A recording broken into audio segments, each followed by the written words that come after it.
ఈసారి ఓటు ఎటు పడుతుంది నరేంద్ర మోడీ గారికి ఓటేస్తామని చెప్తారు. ఎవరికి ఓటేస్తారు? ఏ పార్టీ వాళ్ళైనా, కాంగ్రెస్ వాళ్ళైనా, కమ్యూనిస్ట్ వాళ్ళైనా, ఆఖరికి బీఆర్ఎస్ వాళ్ళు కూడా ఏమంటారు? అన్న మా బీఆర్ఎస్ పని అయిపోయింది. బీఆర్ఎస్ అనేది ఓ టైటానిక్ పడవ లాంటిది. పడవకు రంధ్రం పడ్డది, సారికి అర్థం కాలేదు. 3 ఏళ్ల కింద దుబ్బాకలో రంధ్రం కొట్టినాం టైటానిక్ పడవకి. కొట్టినమా? రెండో రంధ్రం హుజురాబాద్ లో కొట్టినమా? కానీ సార్ గట్ల 10వ అంతస్తులో స్టీమర్ మీద ఉన్నాడు. లోపలికి నీళ్ళు వస్తున్నాయి అనేది కనబడలేదు. కనబడ్డదా? ఎప్పుడు కనబడ్డాయి?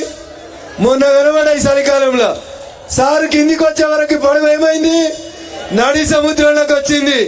ఎన్ని మోటార్లు పెట్టినా, కాళేశ్వరం బాహుబలి పంపులు పెట్టినా నీళ్లు బయటికి పోలే. ఫలితం ఏమైంది? ఫలితం ఒకటి ఉండే అని చెప్పుకుందాం ఇంగ్లీష్ సినిమాల్లో. 500 ఏళ్ల కింద ఓ పడవ నడి సముద్రంలో మునిగింది. ఏంది దాని పేరు? ఇవాళ తెలంగాణ రాష్ట్ర రాజకీయాల్లో పార్లమెంట్ ఎన్నికల తర్వాత మునిగిపోయే పడవ ఏం పడవ? టిఆర్ఎస్ మునుగుతుందా? టిఆర్ఎస్ బీఆర్ఎస్ అయినప్పుడే దానికి ప్రజలు సిఆర్ఎస్ ఇచ్చిరు, కంపల్సరీ రిటైర్మెంట్ స్కీమ్ ఇచ్చి. సారు చంద్రశేఖర్ రావు గారు నువ్వు పోయి ఫామ్ హౌస్ లో కూర్చో అని చెప్పిరా చెప్పలేదా?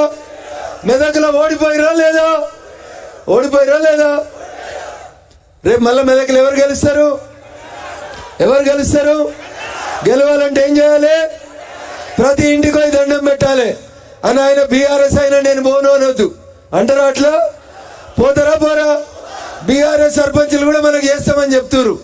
ఎందుకంటే ఒక్కొక్క సర్పంచ్కి వాళ్ళు 5 సంవత్సరాల టెన్యూర్ పూర్తి అయ్యేసరికి రాష్ట్ర ప్రభుత్వం నుంచి 5 లక్షలు, 10 లక్షలు, 20 లక్షలు బిల్లులు రాక సర్పంచ్లు ఉపాధి హామీ కూలీలుగా మారిన ఒకే ఒక రాష్ట్రం బంగారు తెలంగాణ అని చెప్పే తెలంగాణ రాష్ట్రం తప్ప ఇంకొకటి కాదు. అందుకని టిఆర్ఎస్ సర్పంచ్లకు కూడా ఈందాకున్నది. కానీ ఇలా బీఆర్ఎస్ పార్టీ మెదక్ నుంచి ఎవరు పోటీ చేస్తారో మీకు అందరికి తెలుసు. తెలంగాణ ఉద్యమం పుట్టిన గడ్డ మెదక్ జిల్లా. జై తెలంగాణ అని గట్టిగా మాట్లాడిన గడ్డ సిద్దిపేట గడ్డ. కానీ మెదక్ పార్లమెంట్కి వెళ్ళి టిఆర్ఎస్ పార్టీకి వెళ్ళి పోటీ చేసేందుకు ఒక్కడంటే ఒక్కడు జై తెలంగాణ అన్నారు. దొరికిండా? పక్క జిల్లాకి వెళ్ళి తెచ్చుకురా? 610 జీవో అమలు కావాలా వద్దా? కావాలంటే అల్లుడు హరీష్ కి మెదక్ ఏం సంబంధం అని అడగాలా వద్దా? మన మెదక్ అసెంబ్లీ అడిగింది, నేను దత్తత తీసుకుంటా అన్నాడు. నువ్వు దత్తత వద్దు సారు, ఈడిగా సిద్దిపేట నాశనం చేసినావు, నేను మొత్తానికే మెదక్కి వెళ్ళి పంపిస్తాడు మా రఘునందన్ అని చెప్పారు. చెప్పాలా వద్దా? జనముతోటి గెలవలేమని, ధనముతోటి గెలుతామని సూట్ కేసులు ఉన్నాయని తెచ్చుకొని ఈడ క్యాండిడేట్ గా పెట్టుకున్నారు. ఎందుకు మెదక్ జిల్లాలో ఒక్కడు లేడా? టిఆర్ఎస్కి వెళ్ళి జై తెలంగాణ అన్నాడు ఒక్కడు లేడా? మెదకు కంపల్సరీ గెలుతుందా? గెలిచేది ఉంటే కార్యకర్తకి ఇవ్వాలి కదా. ఇవ్వాలా వద్దా? పైసలు ఉండడానికి ఇచ్చిరంటే అర్థమైంది. గెలుతారనా ఓడిపోతారనా? ఓట్లని కొందామని వస్తున్నాడు హరీష్. కొననిద్దామా? తప్పు జరగనిద్దామా? అడ్డుకుందామా వద్దా? డబ్బులు వంచితే బగాయించాలా వద్దా? ఎక్కడికక్కడ ఉరికించి కొట్టాలి. కొడదామా వద్దా? ప్రజాస్వామ్యం బతకాలంటే, డాక్టర్ బిఆర్ అంబేద్కర్ కలలు కన్నా ప్రజాస్వామ్యం బతకాలంటే పైసలు వంచడం ఎక్కడికక్కడ బగాయించాలి. బగాయిస్తామా వద్దా? పైసలు వంచలిస్తారా? ఎట్టి పరిస్థితుల్లో కూడా జరగవద్దు. గత 10 సంవత్సరాలుగా ప్రభుత్వ ఉద్యోగులని, పోలీసు వాళ్ళని అడ్డం పెట్టుకొని ఊర్లలో డిఆర్డిఏ సర్ఫ్ ఉద్యోగులతోటి పైసలు వచ్చి సిద్దిపేటలో నాకు తిరుగులేదని చెప్తుండే హరీష్ రావు అనేటోడు. మొన్న సిద్దిపేటలో హరీష్ రావుకి 1,05,000 ఓట్లు వస్తే ఆయనకు వ్యతిరేకంగా వచ్చిన ఓట్లు 80,000 ఓట్లు ఆయనకు వ్యతిరేకంగా వచ్చినాయి. ఎన్ని వచ్చినాయి? ఇలా మనం చెప్పాలి, సిద్దిపేటకెళ్ళి హరీష్ రావును బీట్ చేసేటువంటి ఓట్లు ఏ పార్టీకి వస్తాయి? ఏ పార్టీకి వస్తాయి? ఆయన అసెంబ్లీకి పోటీ చేస్తే 4 రోజులు నియోజకవర్గానికి రాలే. కానీ ఇలా మెదక్ పార్లమెంట్కి ఎన్నికలు అవుతుంటే రఘునందన్ సిద్దిపేటలో తిరుగుతుంటే హరీష్ రావు కాళ్ళ కింద భూమి కదులుతుంది.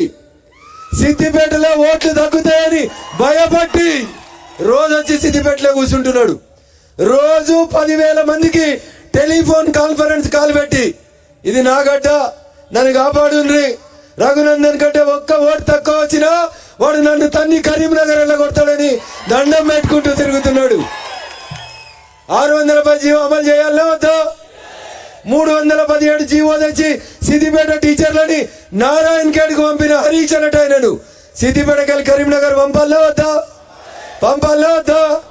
ఎవరి చేతులు ఉంది అది? ఎవరి చేతిలో? మీ చేతులు ఉంది. సిద్దిపేటలో అసెంబ్లీ ఎన్నికల్లో హరీష్ రావుకి వచ్చిన దానికంటే 4 ఓట్లు ఎక్కువ తెచ్చుకుంటే ఆయన్నే సిద్దిపేట ఇడిచిపెట్టి పోతాడు. పంపాలన్నా వద్దా? ఏం చేస్తారు శ్రీకాంత్ గారు? పంపుతారా ఉంచుకుంటారా? పంపుతారా? మోహన్ రెడ్డి గారు పంపుతారా ఉంచుతారా? గట్టిగా చెప్పాలి. పంపుదామా ఉంచుదామా? వాళ్ళకున్న ఒకే ఒక అహంకారం, డబ్బు అహంకారం, పైసలు తప్ప ఇంకేం లేవు. వెంకట్రామరెడ్డి అన్నట్టు ఆయన వచ్చిండు బీఆర్ఎస్కి వెళ్ళి పోటీ చేస్తా అని. సార్ మాట్లాడమంటే మస్తు ముచ్చట చెప్తున్నాడు. ఏం చెప్పిండు? వెనుకటికి రాజశేఖర రెడ్డి దగ్గర సూట్ కేసులు మోసిండు, కాంగ్రెస్ ముఖ్యమంత్రుల సూట్ కేసులు మొలిచిండు. తర్వాత టీఆర్ఎస్ ముఖ్యమంత్రి అయిన తర్వాత ఆయన కాళ్ళు మొక్కి అడ్డదారిలో ఎమ్మెల్సీ పదవి తెచ్చుకున్నాడు. ఎన్నడైనా ఆయన ఎమ్మెల్సీ ఒకసారి మన ఊర్లలో చెప్పాలి. 2021 సంవత్సరంలో వెంకట్రామరెడ్డి గారు ఎమ్మెల్సీ అయినరు. ₹1 ఖర్చు లేదు. గౌరవనీయులు సిరిపూర్ కాగజ్ నగర్ శాసనసభ్యులు పెద్దలు పాల్వాయి యతీష్ గారు ఇప్పుడే వేదిక మీదకి రావడం జరిగింది. వారికి వేదిక నుంచి స్వాగత సుమాంజలి తెలియజేస్తా ఉన్నాం. 2021లో వెంకట్రామరెడ్డి గారు అనేటువంటి కలెక్టర్ సకుటుంబంగా చంద్రశేఖరరావు గారికి సాష్టాంగ దండం పెట్టి ₹1 ఖర్చు లేకుండా 2021లో ఎమ్మెల్సీ అయిండు. ఎప్పుడైండు? 21లో అయిండు. 21 పోయింది, 22 పోయింది, 23 పోయింది. ఇలా ఏడున్నాం? 24లో ఉన్నాం.